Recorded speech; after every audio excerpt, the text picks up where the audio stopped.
Happens alone, webinar November 2022 with Brian Druin, a good friend of mine. He's following me for the last 6 years. I don't know how he can stand me for so long, but he does.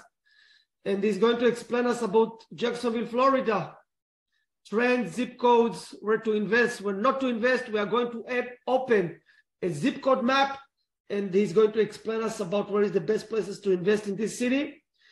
And Brian, the stage is yours. Educate us, and let's go for it. Let me open. Let me open you the share. Yeah, now you can share. Okay, perfect. Okay.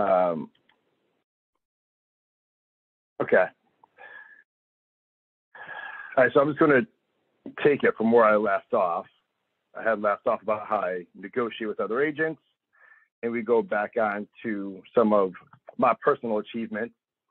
I became a realtor in 2013, which takes 63 hours of education.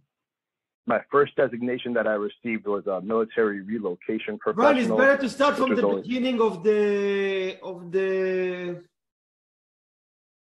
Let me start all over? Yeah, start all over just to make it right. Yeah. Okay. All right. Brian Adam Durin. See, I spell my name differently. It's actually one syllable, Brian. Real simple, real easy. And give me the initials of BAD. What I do is I'm a family man. Been married for 8 years. We've been together for 11, and we have 2 boys. Kingston, who is 6, and Caden, who is 2.5. And they like to tell me what to do. They're pretty much the boss all the time. Since you're in real estate, you really don't have any bosses other than your clients, your kids, your wife, and everybody else who's around you. So I have a lot more bosses than most people who work a 9 to 5.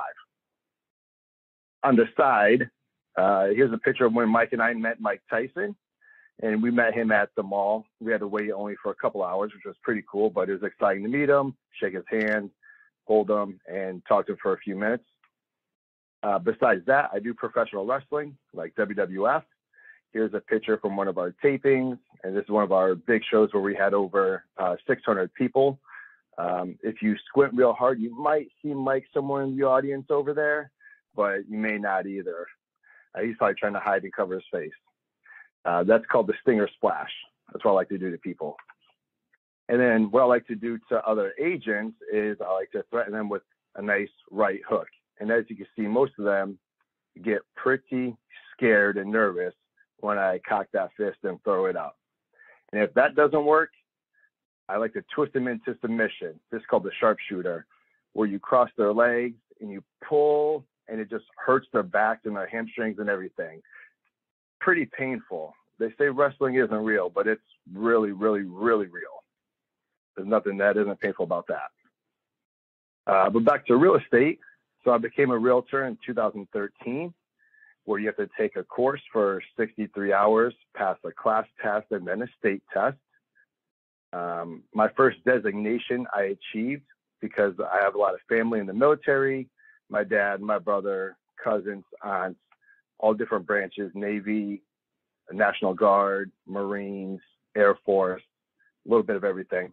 I decided to get my military relocation, also because there's 2 Navy bases here in Jacksonville, one out in Atlantic Beach, and then also, which is Mayport, and then also at NAS, the Naval Air Station, which is what NAS stands for, which is on the west side of the river. It's one of the best zip codes to be in. We'll go over that in just a minute. So I thought, what else would be good? But the seller's representative specialist. So of course, I want to sell property, so I want to be a specialist in what I'm trying to do. So that was a 16-hour continuing education course over 2 days that I had to take. I thought, well, what's next? The next best thing to do, learn how to negotiate, of course. So my real estate negotiation expert, which was another 2-day course about negotiations. And then most recently, I should probably have these 2 switched. I got my broker's license first, which was 75 hours on top of your normal. And you had to pass a class test, and you had to pass a state test. But on top of that, I got what's called a GRI, the Graduate Realtor Institute. In total, it's 135 hours in the classroom. Really boring, interesting at the same time stuff. But it's a long, because it takes you almost 3 months for about 8 hours a day, 3 days a week for about 3 months.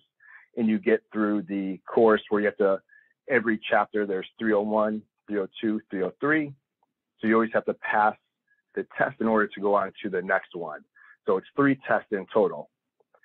So my experience is roughly 250 hours plus your normal 24 hours of continuing education that you have to take every other year.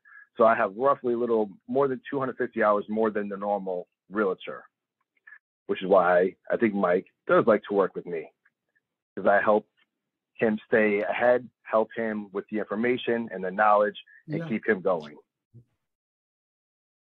Two of the things that he talked about, I couldn't get a picture in here, but if you guys want to click on this link, the market stats, you could highlight and copy, or you can, well, actually, I'm able to do it for everybody. Yeah. Go into there. So here's our market stats as it's loading. So this is for basically for family only. Yep. Okay. For single family only. And obviously green is good, red is bad. Pretty common. The graphs, you always want to go from the left up. You don't really ever want to go down. But the median sales price from October year over year is up 14.5%, which is greater than inflation, because inflation is 7.7%. So our median sales price is doubling inflation. And even though they say everything is slowing down, our median sales price is still up 1% compared to last month. Now, obviously, closed sales are down, which is pretty common because last year we had a massive boom. But October, November, December are traditionally some of the slower months, which is where we traditionally find better deals in the investment world, because people become more desperate because their houses sit in the market longer, they get more stagnant, there aren't as many home buyers. Brian, just to be clear, the closed sales is the amount of sales that was in the market. Closed sales. For 30 days. Yeah, for over the course of 30 days. So on this, it means that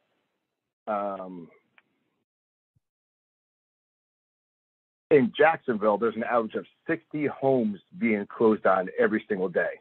Wow. 60 per day. That's a lot. The days on market has obviously gone up because this was really low compared to year over year.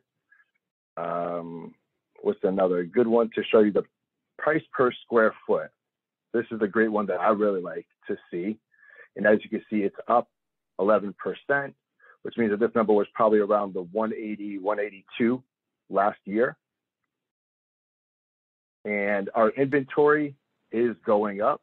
You can see from last October, we've gone up 10%, which means this was around 2,800. And even month over month, our inventory is up. And this is another one to show total inventory. 20% more homes listed than in September. So it gives us a lot more opportunity to be able to find homes, or let the homes sit and they become stagnant and sellers become desperate, and we're able to get for 50 or 60 cents on the dollar because now they're in distress. Now, about month supplies of inventory, 3.1 means what? Seller's market, buyer's market, balanced market? They say 6 months is a balanced market. So technically, this is a seller's market, but I think 6 is really high. If this gets to 4, I feel like that's a balanced market where it's even for both sellers and buyers. So this may be a little bit of a seller's market, but we're starting to creep up. As you can see, over 200%, which means that this was less than 1.4 at this time last year.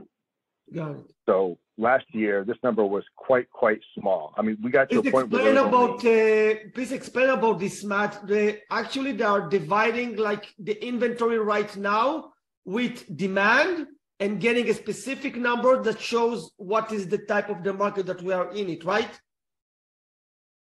Yeah. So if these 5,600 homes are on market and no home is listed ever again, it will take 3.1 months to sell 5,600 homes. With the current So if there was demand. no new listings, Yeah. we would be out of homes in 3 months.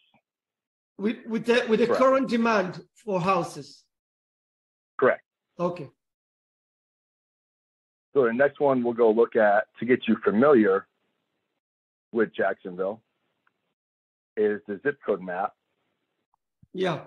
And this one is one of my favorites because prior to real estate, I used to knock doors for the cable company. And this is how I determined where we were going to go and hustle in the streets when I went to go knock doors.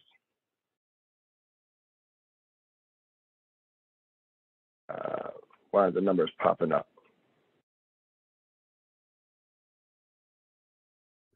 What we can do, Brian, I can share my link to the, or I can share I can share a link that I have. Maybe you can find it in our WhatsApp conversation, but I have a better map from the postal office, so you can share that from there, from our WhatsApp conversations. I gave it to you just yesterday.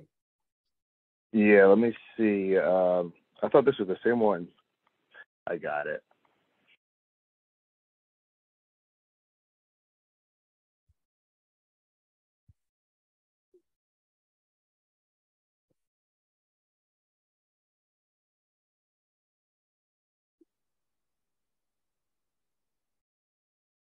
There we go. Okay, so if I zoom out. Yeah. Okay.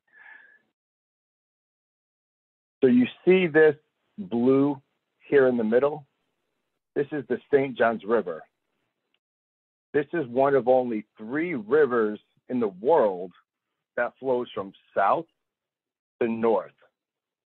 Every other river, the Mississippi, the Potomac, just every other river in the world, the entire world, runs north to south. It runs down because we're above the equator. So usually if you're above the equator, everything is drawn towards the equator. But this St. Johns River is one of only 3 that flows from the south to the north, which is a fun fact because they would cut down lumber in these small areas and send it up the river, and then they would catch it right about here between these 2 zip codes, 04 and 02. So this is what we call Old Jacksonville.